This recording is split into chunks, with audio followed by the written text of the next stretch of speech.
श्री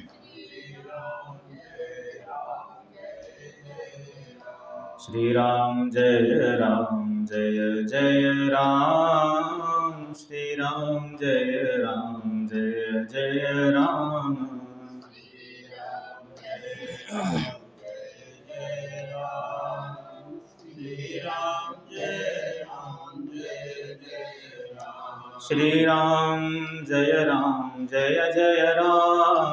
श्री राम जय जय राम। श्री राम जय जय राम। श्री राम जय हाँ। श्री राम जय जय राम। श्री राम जय जय राम।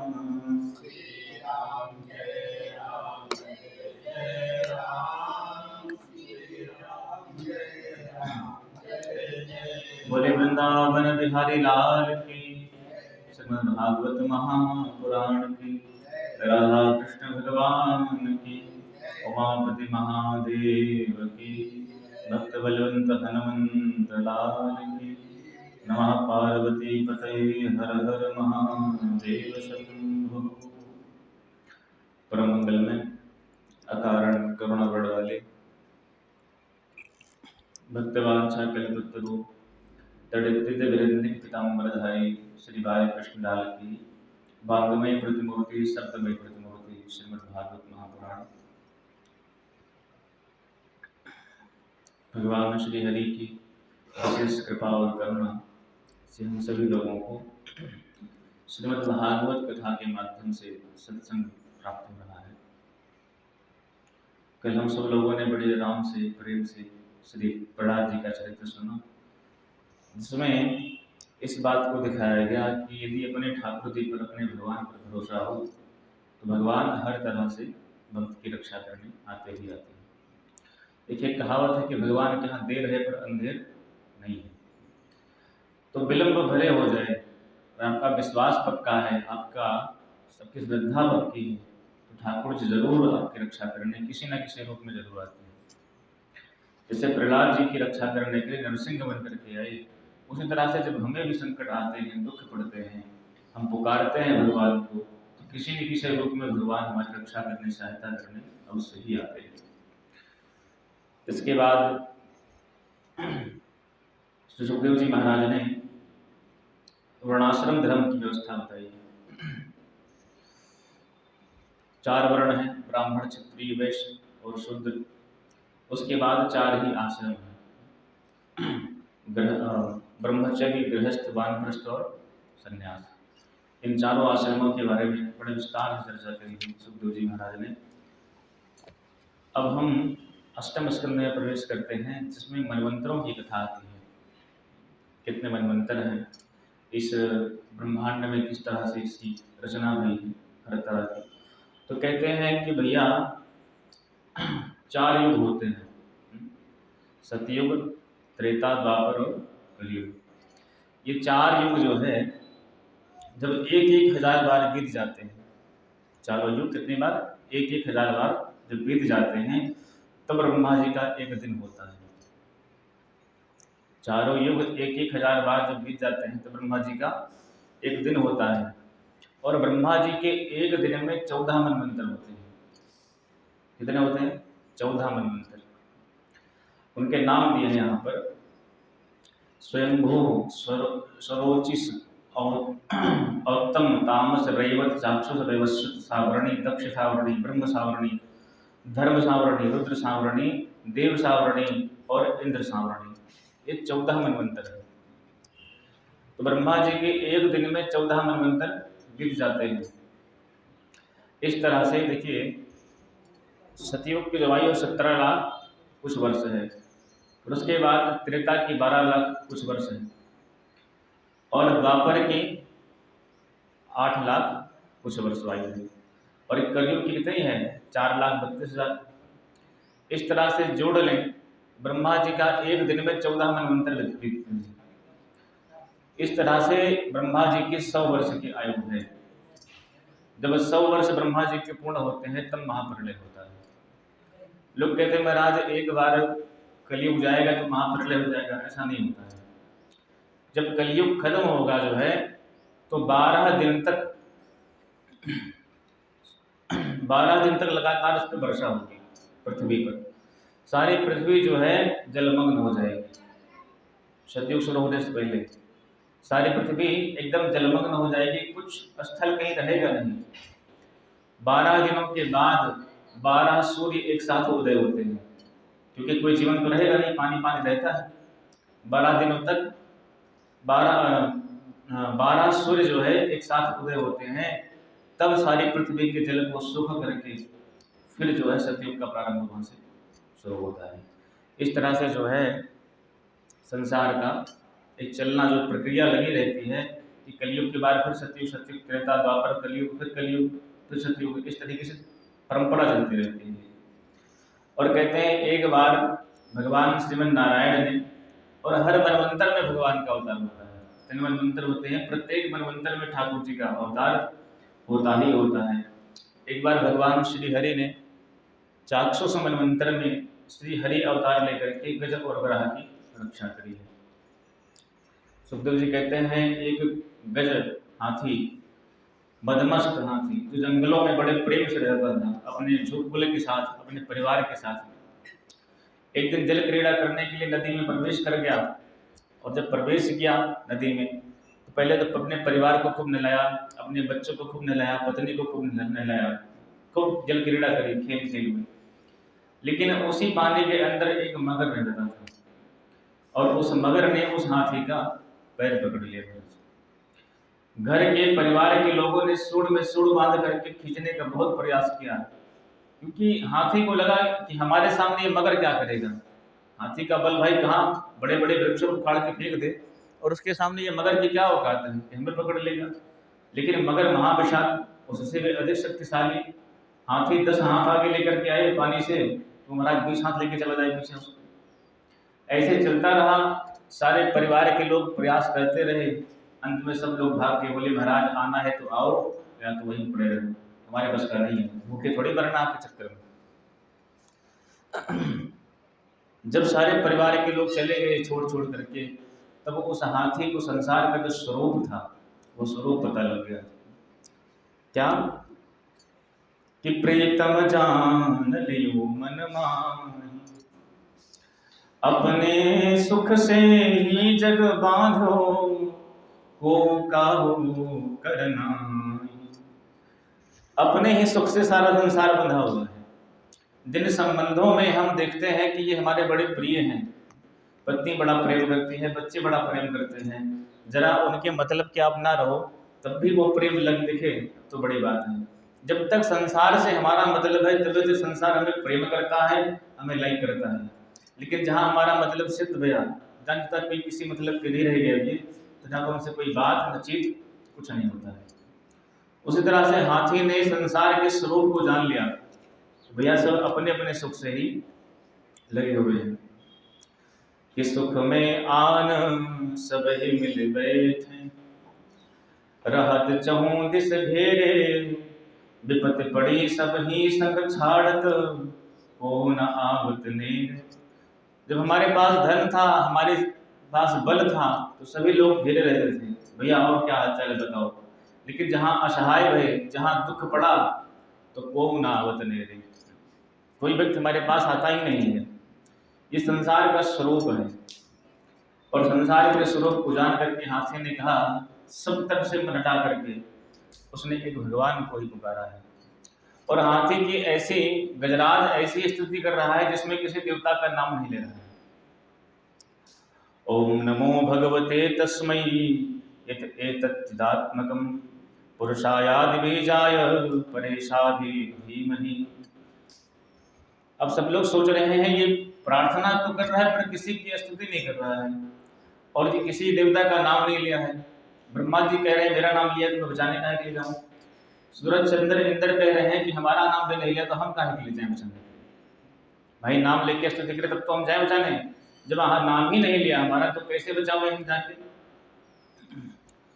लेकिन एक अच्छी बात कह रहा है, पुरुषायादि बीजाय, इस संसार का जो आदि पुरुष है, जो आदि बीज है, वो हमारी रक्षा करे। तो आदि बीज कौन है? भगवान नारायण ही है।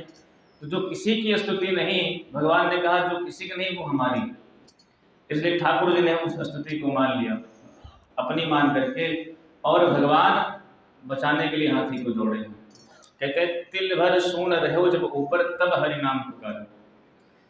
मतलब पूरा डूब चुका था, तिल अर्थात से तिल का समान सून ऊपर रहा, तब उसने भगवान को देखा, ठाकुर जी आ रहे हैं, तब उसने भगवान का नाम लेकर पुकारा। और श्री भगवान कहते हैं कि लक्ष्मी माता के साथ में जब इसने पुकारा, जो है क्या नाम है, गजराज ने भगवान को, तो भगवान भोजन कर रहे थे बैकुंठ में बैठ के, और जब इसकी पुकार सुनी तो माता भगवान भागने लगे, तो लक्ष्मी माता ने हाथ पकड़ लिया कि हाथ पकड़ कमला कहें कहाँ जात यदुराज।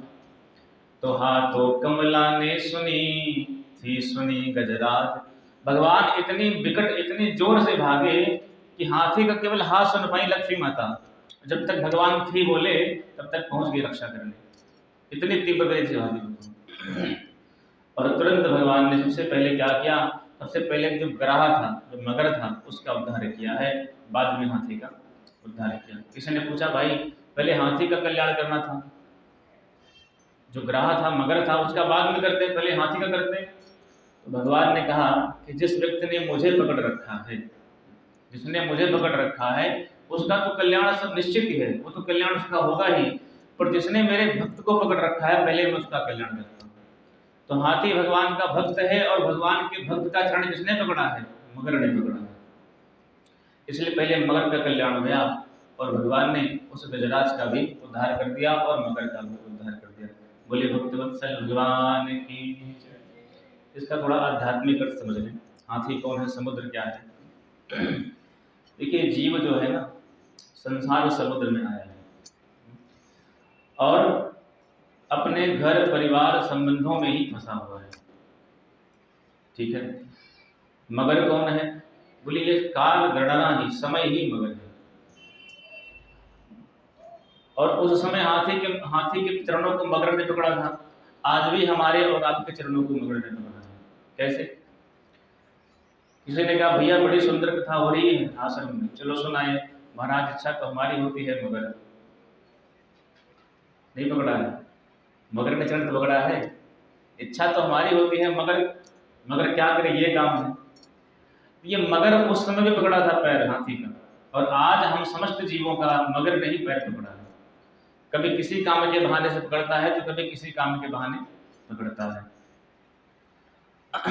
लेकिन जैसे उस हाथी ने मगर के चरण पकड़े हुआ था, लेकिन भगवान की स्मरण करता रहा, अंतिम क्षण में ही सही भगवान का नाम पुकारा, तो ठाकुर जी ने उसकी रक्षा कर ही दी। इसी तरह से कह रहे हैं किसी संत सदगुरु के चरणों को हम भी पकड़ लेते हैं, तो कितनों मगर पकड़े पैर, लेकिन कुछ करने वाला नहीं है, हम बड़े आराम से भगवान के पास पहुंच जाते हैं। देखो पाप करे सदगुरु मिले, पाप करे सुख होए। तो पाप करे सुख सब मिले, पाप करे सब स्मरण नहीं हो रहा है। मतलब पाप का ही, पाप मतलब इसको पाप लगेगा, लेकिन पाप नहीं, पाप करे सदगुरु मिले, और पाप करे सुख होए। तो पाप करे सब सुख मिले, तो भैया पाप करो सब होए। यदि चरण ही पकड़ने से भगवत प्राप्ति होती है तो सब लोग चरण ही पकड़ो भगवान के, गुरुदेव भगवान के। इस तरह से हाथी का भगवान ने कल्याण कर दिया है। और कहते हैं कि प्रभु एक बार दुर्वासा ऋषि ने इंद्र को जो है माला पहनाई प्रसन्न होकर के, और इंद्र ने उस माला को अपना जो हाथी था उसको पहना दिया। ऐरावत हाथी ने उस माला को पकड़ के अपने चरणों के पास डाल करके चूर चूर कर दिया। दुर्वासा जी ने देखा कि मेरे द्वारा प्रदत्त जो माला है उसका इस तरह से अपमान। देखो जब हम किसी मंदिर में जाते हैं और पंडित जी जो है भगवान के श्री विग्रह पर चढ़ा हुआ माला उतार के हमको दे दे, तो उसको हम लोग क्या करते हैं, कभी कभी देखते हैं कि अपनी गाड़ी में स्टेयरिंग के ऊपर जो कुत्ता लटका रहता है वहाँ टांग देते हैं। तो उससे होता है क्या, फूल सूखता रहता है और गिर गिर के मेरे चरणों पर गिरता है। या कभी जो है कहीं खोटी वोटी भी अपने घर के पास में टांग देते हैं, उससे भी उसका नुकसान होता है। बोले जैसे भगवान का विग्रह सत्य है, उसी तरह से संत और सदगुरु के द्वारा दी हुई प्रत्येक वस्तु जो है चेतन होती है, की जड़ होती है। इसलिए संत यदि अपने गले से कोई कंठ माला उतार के आपको दे दे तो समझ लीजिए साक्षात भगवान स्वरूप है, संत स्वरूप है। उसको अपने आंखों से लगाइए, उसको बहुत संभाल के सजो के रखिए। और इंद्र ने उस महत्व को जाना नहीं तो दुर्वासा जी ने श्राप दे दिया कि तुम श्रीहीन हो जाओगे। दुर्वासा जी को पता लगा कि जो है, शुक्राचार्य जी को पता लगा कि देवता श्रीहीन हो गए हैं। सब लोगों ने आक्रमण कर दिया, देवता बेचारे हार गए। आखिरकार दैत्यों का जो है सिर पर कब्जा हो गया। भगवान के पास गए, भगवान ने कहा ऐसा है कि जो है तुम लोग मिलके, देवता और दैत्य मिलके समुद्र मंथन करो, क्योंकि तुम्हारी जितनी संपत्ति है, जितना श्री वैभव है, वो सब कहाँ चला गया? बोले समुद्र में चला गया है। अब समुद्र मंथन करोगे तभी तुम्हें वैभव फिर से प्राप्त होगा। बोले महाराज ठीक है। दैत्यों के पास में देवता लोग गए, बोले ऐसा है भैया, हम दोनों एक ही बाप के बेटा हैं। कश्यप जी तुम्हारे बेटा हैं और कश्यप जी तुम्हारे पिता हैं और कश्यप जी हमारे पिता हैं, बस माताएं अलग अलग हैं। तुम्हारी माता अदिति हैं और हमारी माता अदिति हैं, इतने अंतर है। तो एक ही पिता की संतानें आपस में खूब लड़े, कोई दिक्कत नहीं है, लेकिन कम से कम लड़े तो कोई मरे तो ना। तो क्या करें? बोले समुद्र मंथन कर लेते हैं, उससे प्रकट होगा अमृत, सब लोग पी लेंगे तो तुम भी अमर, हम भी अमर। कितनी भी लड़ाई हो, कोई मरने वाला है ही नहीं। देवताओं को प्रसंग अच्छा लगा, बोले बढ़िया भैया करेंगे मंथन। सब लोग मंदराचल पर्वत को लेकर के लेने के लिए गए। गणेश जी को प्रणाम नहीं किया, गणेश जी नाराज हो गए और पर्वत ही गिर पड़ा महाराज। जितने देवी देवता थे सबके जो है हाथ पैर टूट गए। दैत्यों ने कहा भैया सब हमें अमृत नहीं पीना है, ऐसा अमृत हमारे लिए बहुत मुश्किल है। फिर भगवान से प्रार्थना की देवताओं ने, तो भगवान ने ही कक्षक अवतार धारण करके उस मंदराचल पर्वत को अपने पीठ पर धारण किया है। बोले कच्छप भगवान की जय। और अब की बार मंथन शुरू हुआ है तो बासुकी नाग को रस्सी बनाया है। भगवान ने विचार किया यदि देवता लोग मुख की तरफ लगेंगे तो नाग विषैला है, अपने मुख से फुफकार मारेंगे, देवता जो है मूर्छित हो जाएंगे। तो भगवान ने कहा दैत्य जो हैं ये हैं तो महामूर्ख। दो चीजें हैं, शंख और मूर्ख, ये दूसरों के ही फूकने से बचते हैं। शंख वो आज प्रयास करो कि बजा दे, बिना फूके बजेगा नहीं, जब फूकोगे तभी बजेगा। उसी तरह से जो मूर्ख व्यक्ति होता है, जब तक उसके कान में कुछ आप नहीं कहोगे उल्टा पुल्टा, तब तक वो चलने वाला नहीं, कुछ बोलने वाला नहीं। तो शंख और मूर्ख दूसरों के ही फूकने से बचते हैं। तो भगवान ने कहा देवताओं से, अगर देवताओं तुम बड़े बाप के बेटा हो, इसलिए तुम लोग मुख की तरफ लगोगे। हाँ भाई दैत्यों जाओ पुरुष पकड़ लो। दैत्यों को बड़ा बेकार लगा कि बड़े बाप का बेटा यही है, हम नहीं हैं। बोले हाँ सुनो महाराज ऐसा है, बड़े बाप के बेटा हम भी हैं, हम लगेंगे मुख तरफ और ये देवता लगेंगे पूछ तरफ। भगवान चाहते यही थे कि देवता जो है पूछ तरफ लग जाएं और दैत्य जो है मुख की तरफ लग जाएं। भगवान ने कहा ठीक है भैया तुम बने रहो बड़े बाप के बेटा, ये लोग लग जाएंगे पीछे। देवता लग गए पीछे और जब वो दर्शन शुरू हुआ बासुकी नाग से मुख से गरम गरम विषैली आग निकली।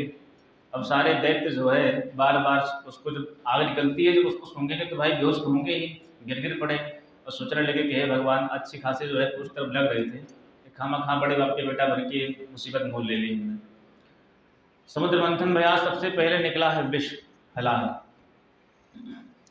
और जब विष निकला है तो सारी पृथ्वी सारी त्रिलोकी कांप गई है उस विष को देख करके कि अगर इसी तरह से ये विष जो है उबलता रहा तो सारी सृष्टि जल के भस्म हो जाएगी इस विष के प्रताप से। तो क्या करें? भगवान ने प्रेरणा करी महादेव के पास जाओ, वही कुछ कृपा करेंगे। सारे देवता विष को लेकर के भगवान शंकर के पास आए हैं कि देव देव महादेव भूतानां भूतभावनः त्राहिनः शरणापन्नो त्रैलोक्यादहनां।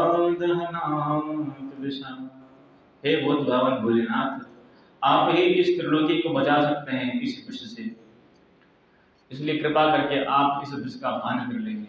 भगवान शंकर के पास देवता लेकर के आए, माता भवानी से कहते देवी क्या कहती हो, विष पी लें? माता पार्वती कुछ कहती नहीं, कोई पत्नी कैसे कहे अपने पति को विष पीने के लिए, पर एक ही बात कहती है पार्वती मैया कि प्रभु आप वही करो जिसमें सारे संसार का कल्याण हो। शंकर जी कहते मतलब पी जाएं, आप कुछ कहते ही नहीं हैं। फिर शंकर भगवान ने कहा हम समझ गए तुम क्या कहना चाहती हो, सारे संसार का कल्याण इसी में है कि हम जो है इस विष का पान ही कर लें। और भगवान ने अपने हाथ में उस विष को लिया है। तो ततः करतली कृत्य व्याप्तं हालाहलं विषम् अभक्षयन् महादेव कृपया भूत भावना। भगवान शंकर ने उस विष को हाथ में लेकर के और गड़गड़ा के भगवान शंकर ने सारे विष को पी लिया है। देखो पहले भगवान शंकर कैसे थे, कर्पूर्ण गौरम करुणावतारम, कपूर के समान गौरे थे।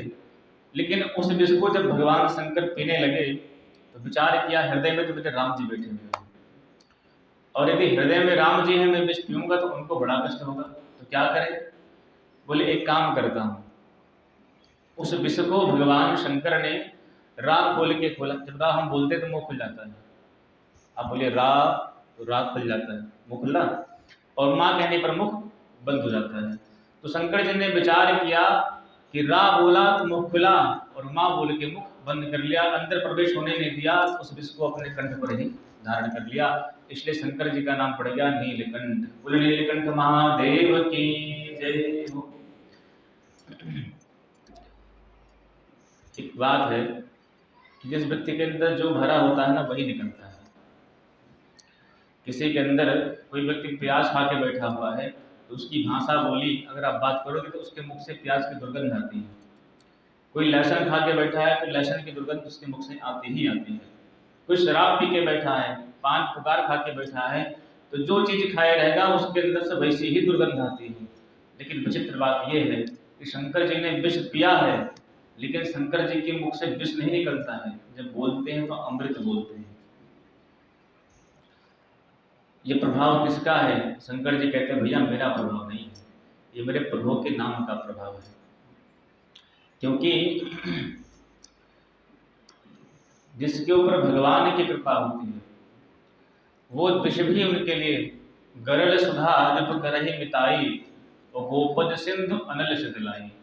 गरल अर्थात विष भी अमृत के समान हो जाता है। कब? जब रघुनाथ जी की कृपा होती है तब। तो राम नाम का आश्रय लेके मेरे महादेव ने उस विष को अपने कंठ में स्थापित कर लिया है, इसलिए भगवान शंकर का नाम नीलकंठ पड़ गया है।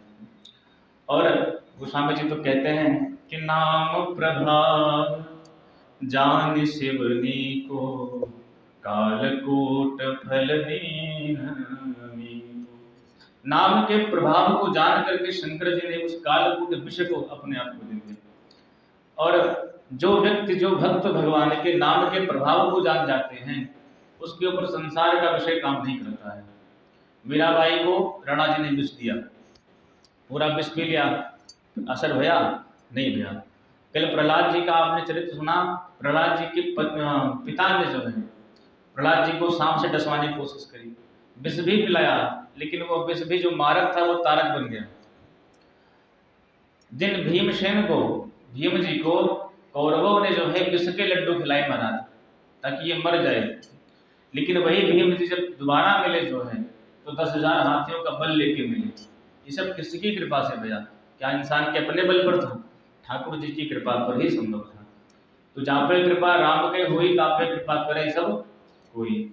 इसलिए भगवान शंकर ने उस विष का पान कर लिया और अब की बार फिर दोबारा मंथन शुरू गया है। तो कामधेनु गाय प्रकट हुई है जो ऋषियों को प्रदान कर दी गई है।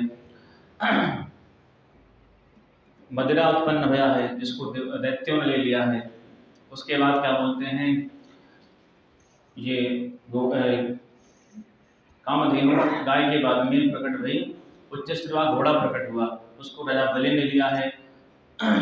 ये ऐरावत हाथी हुआ है प्रकट, इन्होंने इंद्र भगवान ने ले लिया है। और अप्सराएं भी उनको भेज दिया है स्वर्ग में ही। माता लक्ष्मी इस समुद्र मंथन से प्रकट हुई है और लक्ष्मी जी का विवाह जो है भगवान नारायण के साथ में हुआ है। कौस्तुभ मणि भी है इस मंथन से, उस कौस्तुभ मणि को भगवान नारायण के गले में स्थापित कर दिया गया है। चंद्रमा प्रकट भई मंथन से, भगवान शंकर के सिर माथे पर रख दिया गया है। और अंत में जो है धन्वंतरी भगवान अमृत का कलश लेकर के प्रकट हुए हैं। बोले धन्वंतरी भगवान की जय हो। जब धन्वंतरी भगवान अमृत का कलश लेकर के प्रकट हुए तो सारे देवता बोले हो गया अमृत, हो गया भैया, मंथन हो गया, मंथन हो गया। तो दैत्य लोग जो है तुरंत देवताओं को धक्का दे करके धन्वंतरी भगवान से कलश छीन के अमृत का लेके अंतर्धान हो गए। अब तो देवता रोए कि हे प्रभु अब क्या हो गया, अब तो अमृत मिलेगा नहीं। भगवान ने कहा घबराओ नहीं, तुमको अमृत हम दिलाएंगे। तो भगवान ने उसी समय मोहिनी अवतार धारण किया है। छम छम करते हुए भगवान दैत्यों के सामने गए। दैत्यों ने कहा देवी तुम कौन हो, इतने सुंदर हो। तो माता भगवान ने कहा ऐसा है कि हम आप लोग बड़े बलशाली मालूम होते हैं, इतना पराक्रम इतना बल कैसे आया। तो बोले देवी हम लोगों ने समुद्र मंथन करके ये अमृत प्रकट किया है और हम लोग चाहते हैं कि ये अमृत हम आपके हाथ से पिए। भगवान मोहिनी भगवान ने कहा कि भाई किसी भी समझदार मनुष्य के अंदर ये गुण रहता है, किसी भी अनजान अपरिचित स्त्री के हाथ में कोई भी बेशकीमती वस्तु नहीं देता है। मान लीजिए आप हमको अमृत दे, हम लेके भाग जाए, क्या करोगे। दैत्यों ने कहा कि देवी बात तो बिल्कुल ठीक कहती हो, लेकिन पढ़ी लिखी मालूम पड़ती हो, इसलिए अब हमने निर्णय किया है कि अब तो हम अमृत आप ही हाथ से पिएंगे। भगवान ने कहा जैसे तुम्हारी इच्छा। अब इधर भगवान ने अमृत लिया, उतने में देवता भी आ गए।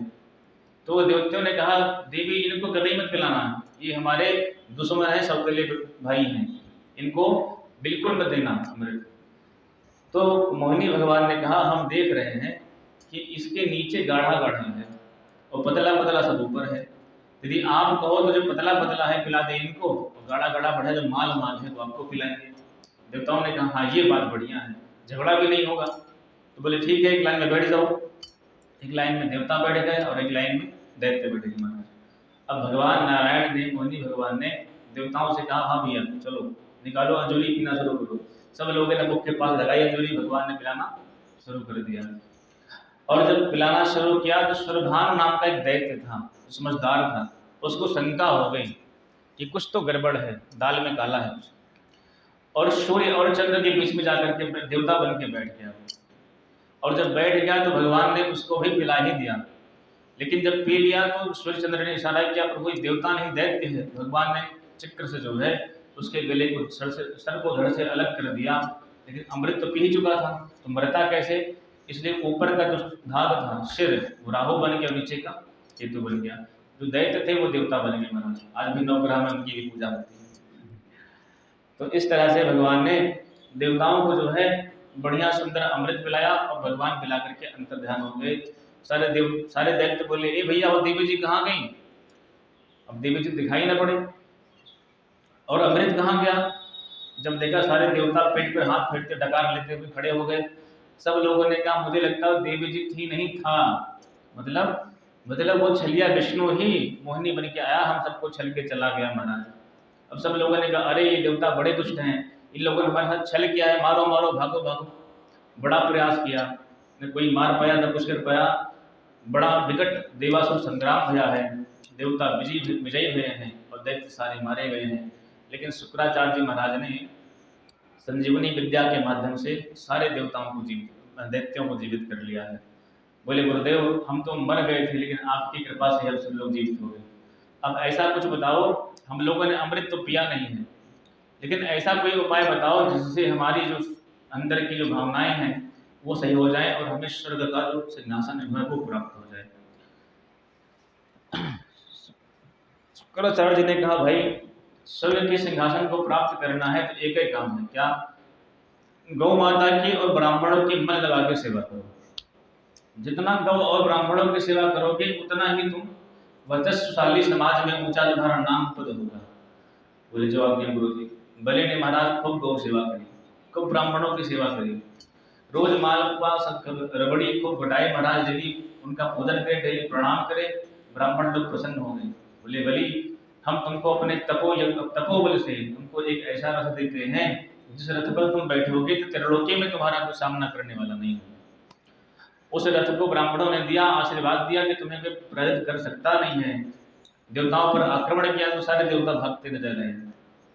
बृहस्पति जी महाराज ने कहा इस समय बलि से मोर्चा लेने वाला त्रिलोकी में कोई नहीं है, कि इसके ऊपर संतों और ब्राह्मणों की कृपा है। और भगवान नारायण ब्रह्मण्य देव हैं। आप ब्राह्मणों की पूजा करो, नारायण लक्ष्मी सहित तुम्हारे घर में आके वास करेंगे। इसलिए भलाई इसी में है कि तुम लोग यहाँ स्वर्ग छोड़ के भाग चलो। यहाँ से सारे देवता स्वर्ग छोड़ के भाग गए हैं और फिर से स्वर्ग पर जो अधिपत्य है वो हो गया है राक्षसों का, बलि महाराज का।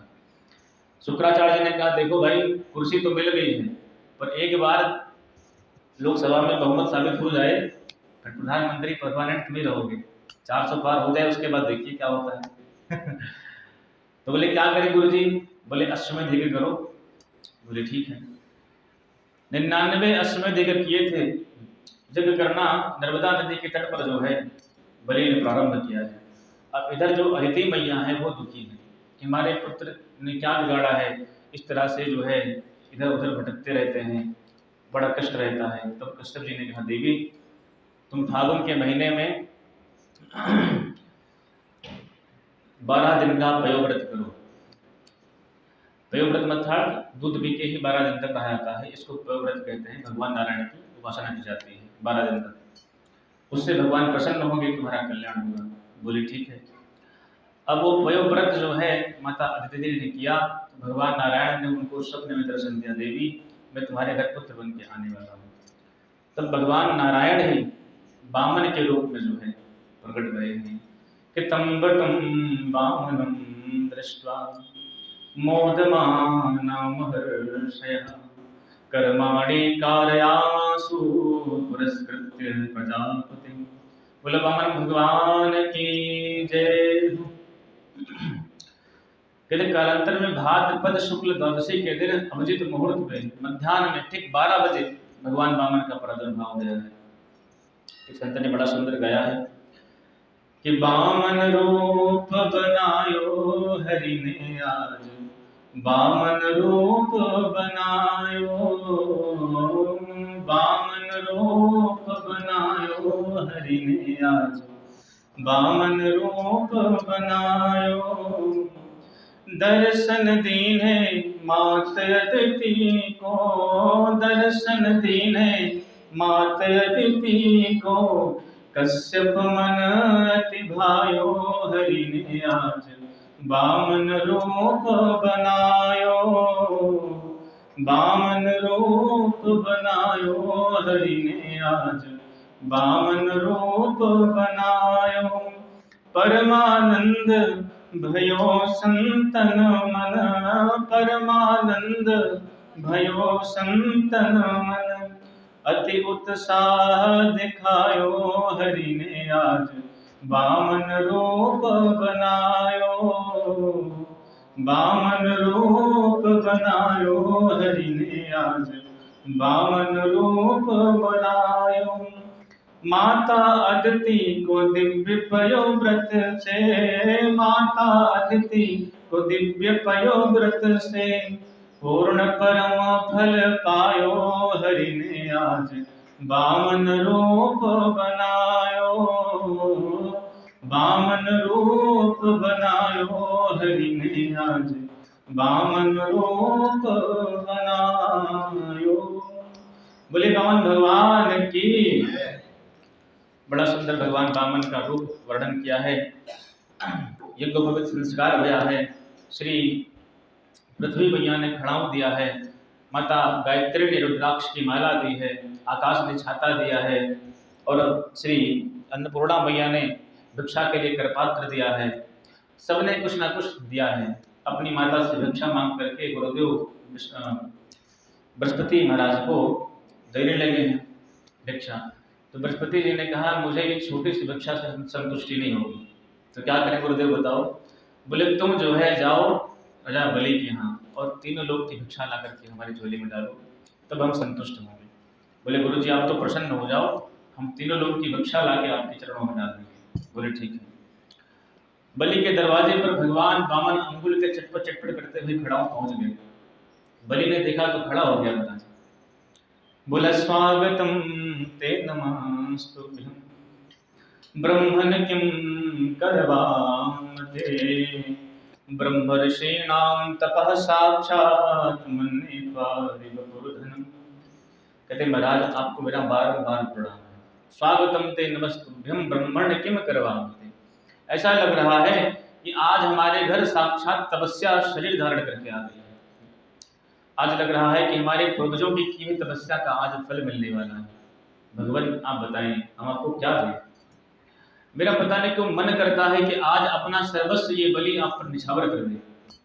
सब कुछ लुटाने का मन करता है, पर मैं कुछ आपको दूं और आपके मतलब की हो ही ना।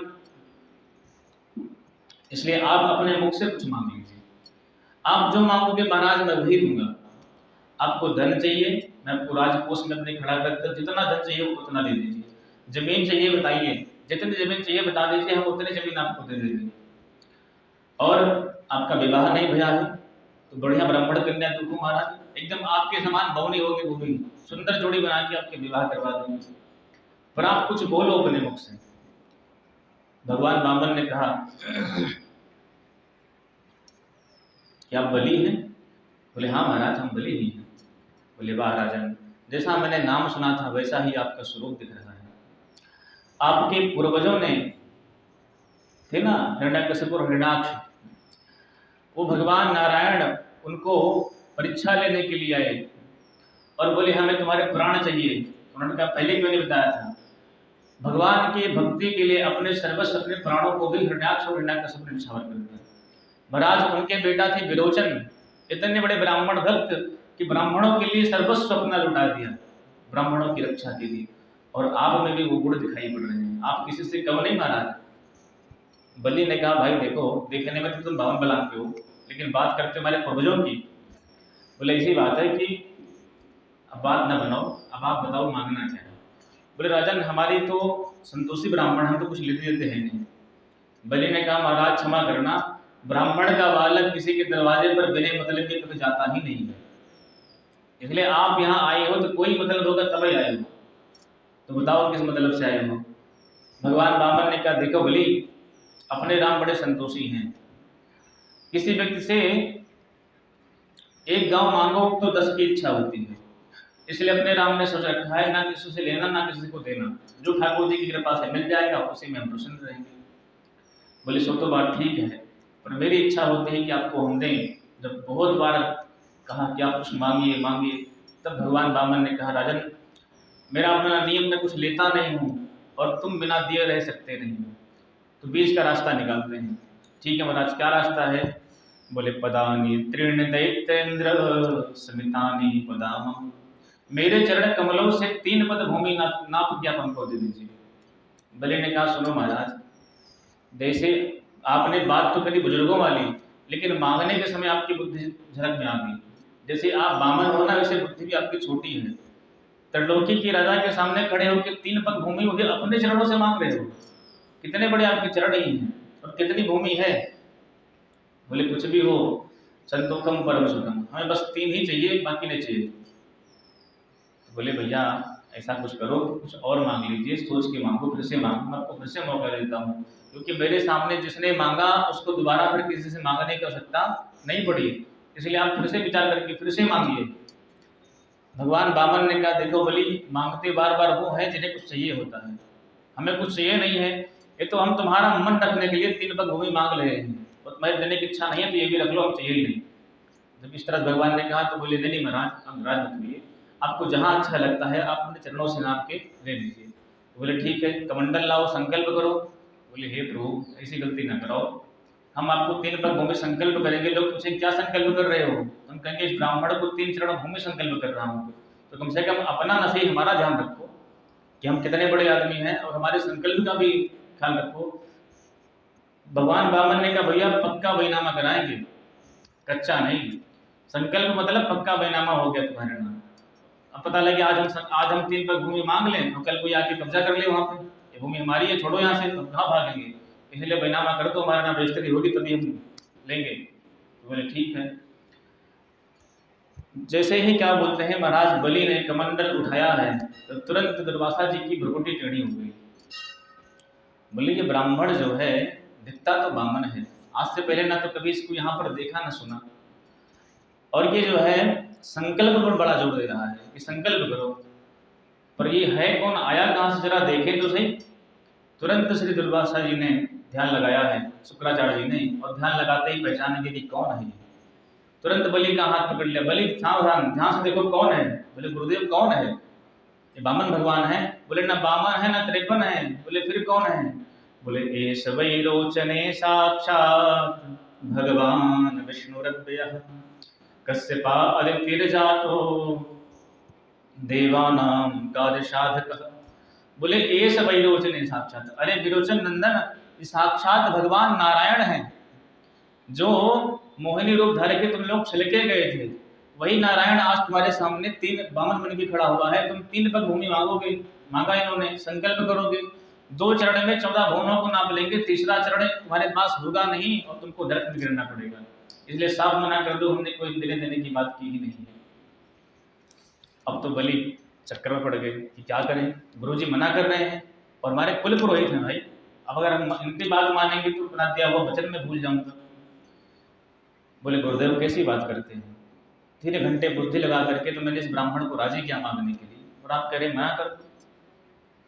मेरी अब कीर्ति नहीं होगी समाज में कि बलि ने किसी को वचन दे करके मना कर दिया। श्री शुक्राचार्य ने कहा सुनो, कुछ जगह पर ऐसे होते हैं जहाँ झूठ बोलने पर पाप नहीं लगता है। बोले महाराज कहाँ कहाँ?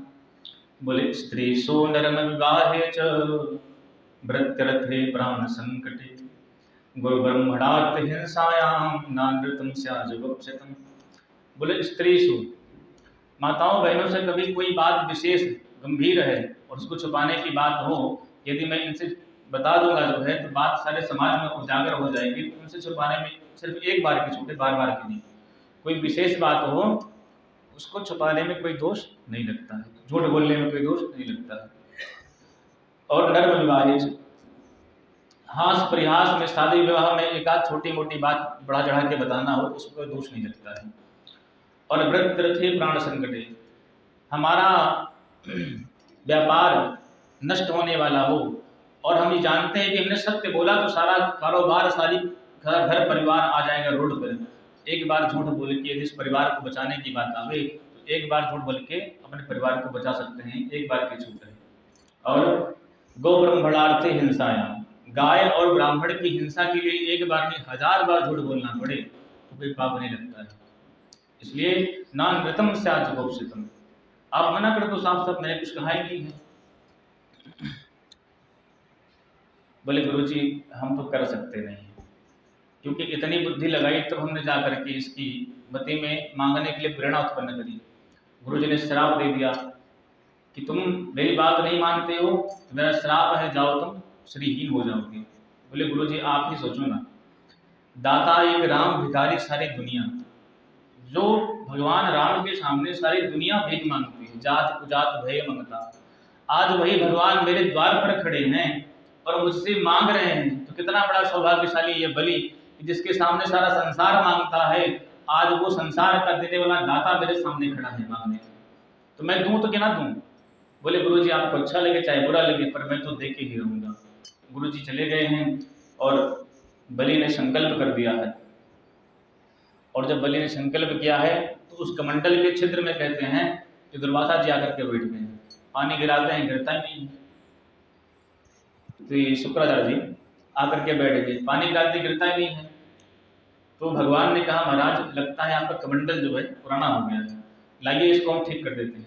तो अपनी कुशा से एक बढ़िया वो निकाला, आसनी से पहले कुशा निकाली और फेंक करके मारी, उसके अंदर से दुर्वासा जी के साथ उधार गई शुक्राचार्य जी की। मानो भगवान कह रहे हैं कि महाराज आपकी जो दृष्टि है ज्ञान की वो तो बड़ी तीव्र है, इतना छुप के हम आए फिर भी आपने पता कर लिया कि मैं कौन हूँ, लेकिन आपकी दृष्टि में भेद है, इसलिए अभेद दृष्टि से देखिए, एक ही नजर से देखो सब, 2 नजर से मत देखो। दुर्वासा जी शुक्राचार्य जी कह रहे भाई ये फालतू में कोई ले रहा है कोई दे रहा है, हमने खामखा अपनी आंख दबा दी, चलो यहाँ से।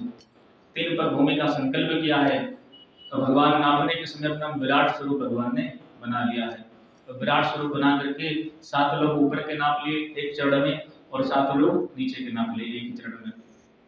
भगवान ने कहा बलि 2 चरण में मैंने 14 भुवनों को नाप लिया है, अब तुम बताओ तीसरा चरण है नहीं रखने के लिए, तो तुमने 3 पद का संकल्प किया है तो क्या करें, चलो नरक में। बलि ने कहा महाराज हमें कोई दिक्कत नहीं है, नरक में भेजो, जहाँ इच्छा तहाँ भेजो। लेकिन आपसे एक प्रश्न मेरा है। क्या प्रश्न है? बोले धन बड़ा होता है कि धनवान? भगवान ने कहा धनवान बड़ा होता है, धन थोड़ी बड़ा होता है। तो बोले अभी तक आपने 2 कदम में मेरे धन को नापा है, धनवान बलि आपके सामने खड़ा है, इसको भी नाप लीजिए। इस तीसरे चरण में आप मेरे सिर पर रख करके इसको भी स्वीकार कर लीजिए। जब ऐसा आत्मसमर्पण भगवान ने देखा, भगवान प्रसन्न हो गए हैं और कहते हैं बलि, हम तो तुमको लूटने आए थे, पर तुमने अपनी भक्ति और श्रद्धा से मुझको ही लूट लिया है। हम बड़े प्रसन्न हैं, वरदान मांगो। और हम तुमको ये कहते हैं कि तुम इंद्र के पद पर बैठने के लिए तुमने तपस्या करी थी, यज्ञ कर रहे थे।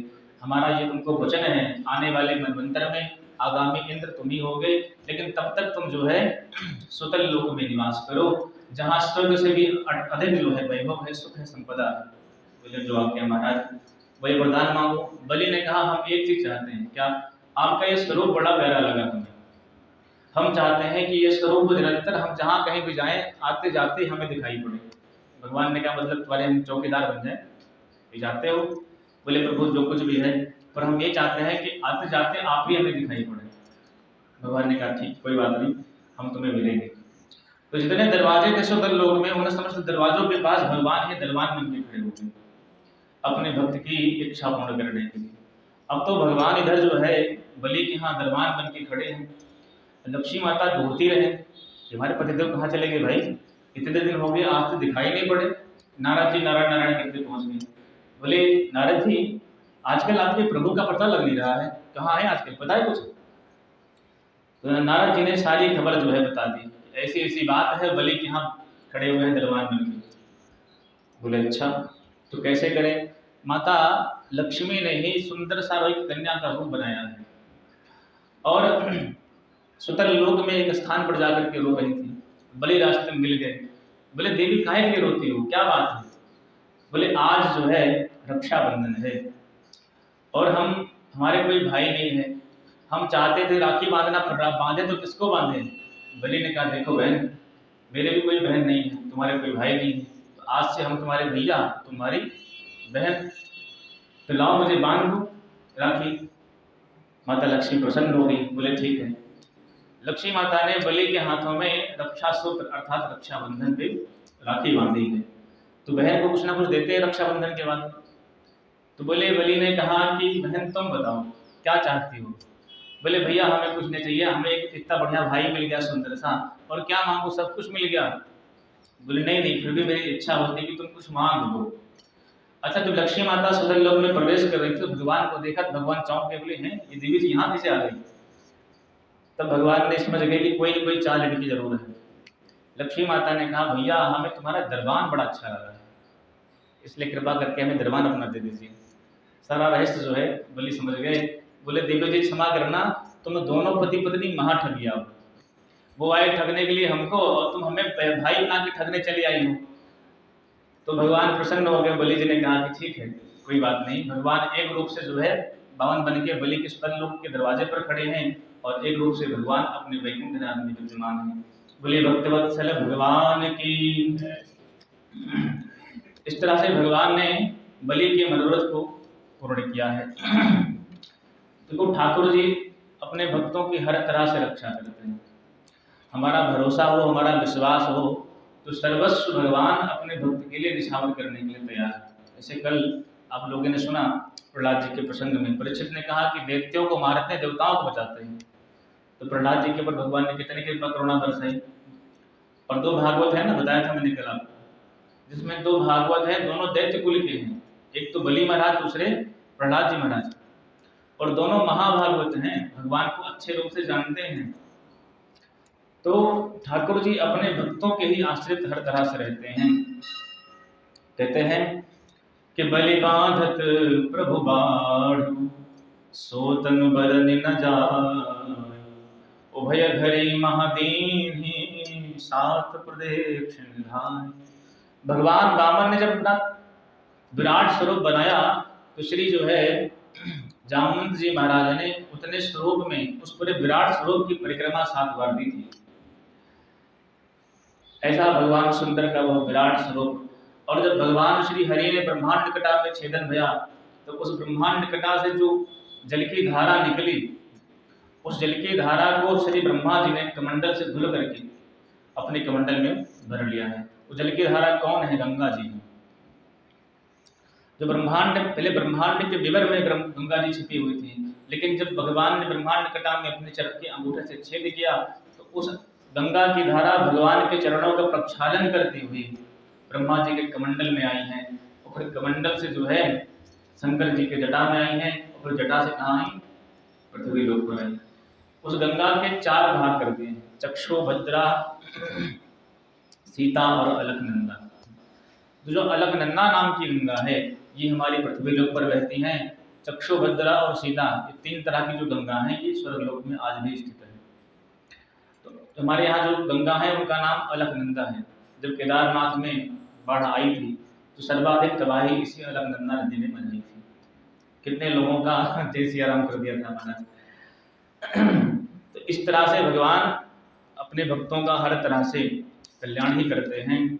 उसके बाद कहते हैं कि प्रहलाद जी महाराज ने आकर के, और प्रहलाद जी ने आकर के भगवान की बड़ी वंदना करी है कि प्रभु आपने बड़ी कृपा करी, हमारे ऊपर तो आपने केवल अपने हाथों को रखा था, लेकिन हमारे पौत्र के ऊपर आपने अपने चरण को रखा है, आपकी बड़ी कृपा है। प्रहलाद जी की बलि की पत्नी ने भगवान की बड़ी प्रशंसा करी है। इस तरह से भगवान ने बलि का भी जो प्रेम था उसको स्वीकार करके बलि को भी अपनी भक्ति का वरदान दिया है। बोली भक्तवत्सल भगवान की जय। अब आते हैं 9वें स्कंद में, जहाँ पर 24 अध्याय हैं 9वें स्कंद में। 12 अध्याय में सूर्यवंश और 12 अध्याय में चंद्रवंश।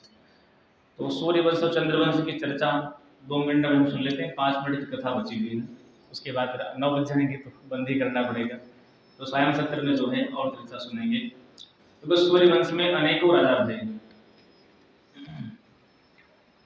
कहते हैं महाराज भगवान श्रीमन नारायण के नाभि कमल से ब्रह्मा जी का जन्म हुआ। ब्रह्मा की मरीचि के बेटा हुए कश्यप मुनि। कश्यप मुनि के विवस्वान सूर्य हुए। इन्हीं से सूर्य वंश का विस्तार हुआ।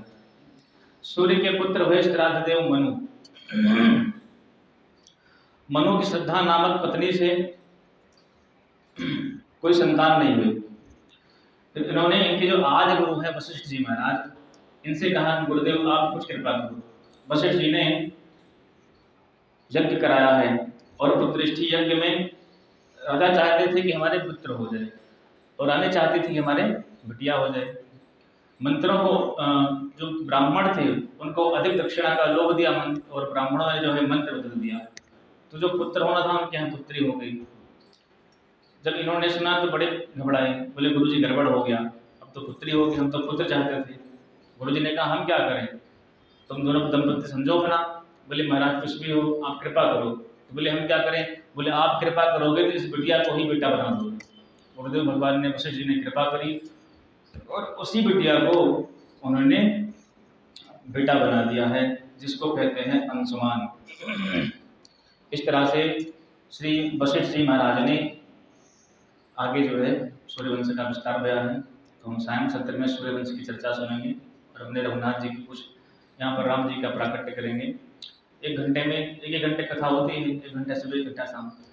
तो सायं सत्र में राम जी का प्राकट्य होगा और भगवान ने चाहा तो कल सोमवार है, कल सुबह के सत्र में या सायं सत्र में अपने गोपाल जी को भी आपके इस पंडाल में जन्म करा ही देंगे। 2 मिनट भगवान के नाम का कीर्तन करें, उसके उपरांत सभी नगर के लिए प्रस्थान करेंगे। जय सिया राम जय जय सिया राम, जय सिया राम जय जय सिया राम जय जय सिया राम, जय सिया राम जय जय सिया राम, जय जय सिया राम।